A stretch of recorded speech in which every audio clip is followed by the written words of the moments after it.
The story kicks off with Henry posted alone in a toll booth doing the graveyard shift. As the sun rises, he drives home where Debbie greets him with breakfast. She's chipper, like she's been waiting for this chat. How was work? Not bad. Hey, are you coming with me to Cindy and Bill's this weekend? Sure. I don't want to go to Cindy and Bill's. I want them here. You're talking about kids. Obviously. Do you still love me? You used to. Before Henry can answer, there's a knock. He opens it to find Eddie and a queasy guy named Joe. Joe looks rough, sweating, pale, and puking like a waterfall. Debbie, a nurse, kicks into gear while Eddie asks Henry to sub in for Joe at their baseball game. Joe's in no shape to swing a bat. You in? It's November. The field's pretty decent. So, what do you say, Henry? Where is it? Near Kaisertown. 15 minutes. Just pull in here. Sit tight. We'll be back. But while Henry chills in the car, Eddie and the crew mask up, pull guns, and raid a bank. Henry's clueless until alarms blare and the guys bolt, leaving him solo. A nearby cop eyes Henry's jersey. It matches the robbers. Look, we know this wasn't your idea. Those guys aren't friends. Why protect them? You're looking at 3 to 7. The judge gives Henry 3 years. Hey, maximum. Henry. Bank robbery. Nice, clean. I respect that. What you in for? Life. Not like I had better options. Next morning, Max rambles over chow. Most inmates had dreams once, but they ended up here. When he asks Henry about his dream, Henry shrugs. Never had one. That's the real crime, not dreaming. What's your dream? Not sure I got one. No offense, but you're in jail. How are you? I'm all right. I gotta tell you something. Okay, I fell in love. It just happened. It's okay. You're not mad? Surprisingly, Henry's chill. He wants Debbie to be happy. Months pass. Max listens as Henry jokes with inmates about faking danger to stay in. A board member says, "Okay, Max, what if we let you out?" Max deadpans, "I'll kill your dog, torch your house, rip tongues out of anything breathing." Scared the crap out of me. When's your review? Next month. Everyone knows Henry's innocent. Didn't do the job, but did the time. Might as well have done it. You never said your dream. I live in here. It's easy, no stress. Henry's parole gets approved. Out of prison, he stops by Debbie's. He's stunned. Joe's there, playing husband. Debbie's pregnant, just like she wanted. Everything she wanted. What now? Kitchenware from Korea, think about it. Thanks for not naming me, I don't know your name. Later, he stands outside the bank. Ground zero. Suddenly, bam! A car hits him. Julie, the driver, freaks out. You idiot! You weren't looking. You okay? Think so. Don't move, I'll call someone. You ran into traffic. I saw it. She was on her phone. Thanks. Did you call someone? I'm okay, really. Hey, you look familiar. Buffalo guy? Yeah, sadly. Be more careful. He reads a headline. Bank heist attempt via tunnel. Henry notices a tunnel from the bank to a theater. You want to face it again? I know my dream. The bank is your dream? Yup. That's the dumbest dream I've heard. I did the time. Might as well do the crime. Help me. Will you help me rob it? I missed you, Henry. Max isn't thrilled but doesn't shoot it down. Henry visits the theater. Julie's rehearsing. I must drink coffee. Fierce is out sick? I'll pretend he's here. Good morning. You're acting. Nothing's coming out. You're acting. From the top. Coffee time. What are you doing here? Suing me. Nope. Good. They chat at a cafe. Henry praises her acting. Unlike the jerk director, she's grateful he didn't sue after the car thing. Max attends his review and follows Henry's advice. Acts clean, he gets out. George, where's your car? No car. Let me in. Come on, this is your genius plan? What is this? 1940? No guns. Why not? People might get hurt. That's sweet. Step 1. Visit the old bank. So, what kind of account are you opening? My uncle put all his cash here as a kid. Why did I bring that up? Anyway, with smooth old man charm, Max learns everything about the vault. They head to the theater to scout the tunnel. Julie sees them, rolls her eyes. Max plays it cool, says he used to act here. Excuse me, mind if I peek inside? How are you?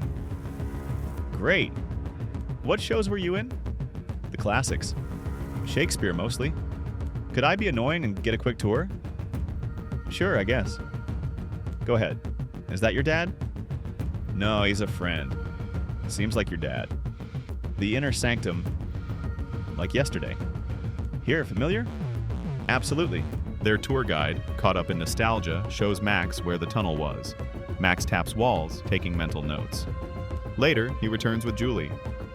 Henry just told her he did time. Prison? Sounds bad. Wasn't so bad. Murderer? Nope. Do I look like one? So many treasures here. See you tomorrow.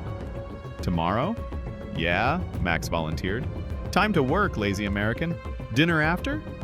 You like Chinese? 8 and quack? Sure. Stay out of prison. Please, yes. Back at home, Max reviews the dirt removal plan while Henry preps for his date. How do I look? Like Henry. You'll be fine. Go. Sorry I'm late. Hey Henry, how was rehearsal? I feel like a duck. I want to be great. Not just the buffalo guy. I gotta get out before it's too late. Sounds like a plan.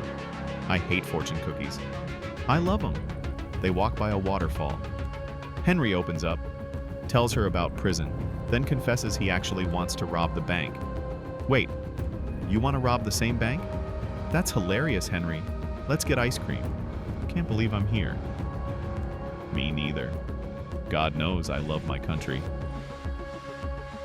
Believe in me again. I'm glad I ran you over. Me too. Their kiss seals it. Henry falls for Julie's boldness. She's got the passion he lacks. They sleep together, hearts full. Next day, at Max's, the tunnel dirt's on the roof. She knows? I didn't know the dirt's on the roof. You told her? It's okay. It's not kosher. What were you in for? Con man? So you sweet-talked and ripped people off? Weren't you scared of getting caught? I like jail.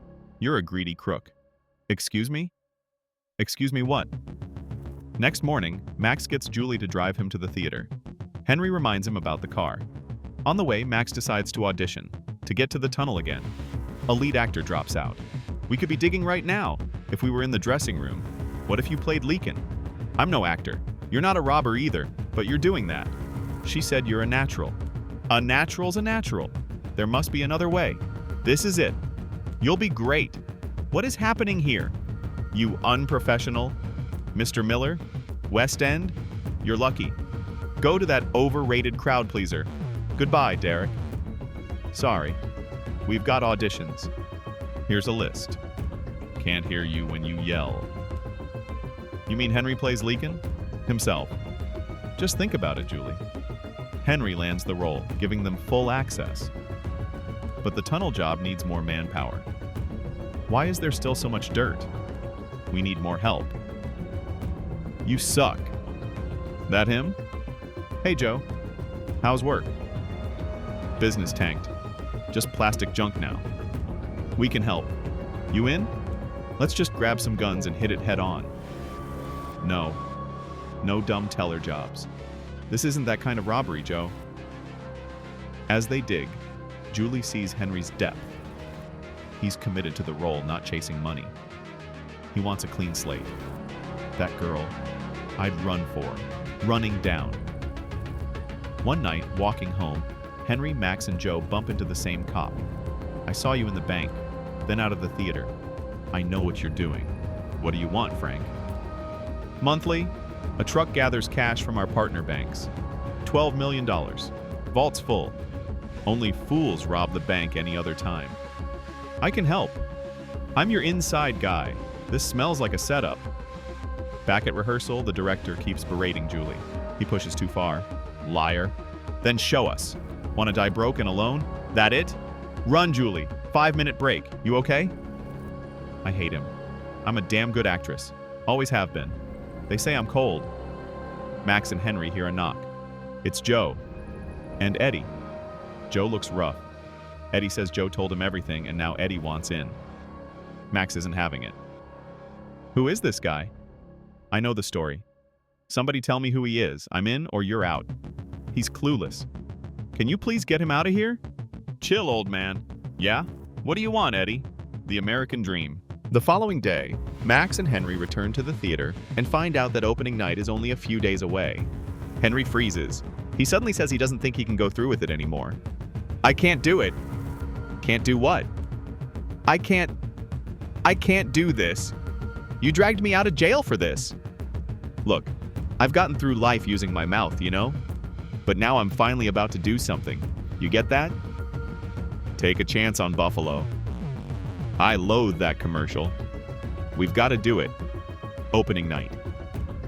What? Yeah. So, you're just leaving? I was thinking we could talk. Talk about what? California. You ruined my play, roped me into a crime. You're a bank robber, Henry. A bank robber. She's crushed. She breaks down crying and tells him if that's what he wants, then go.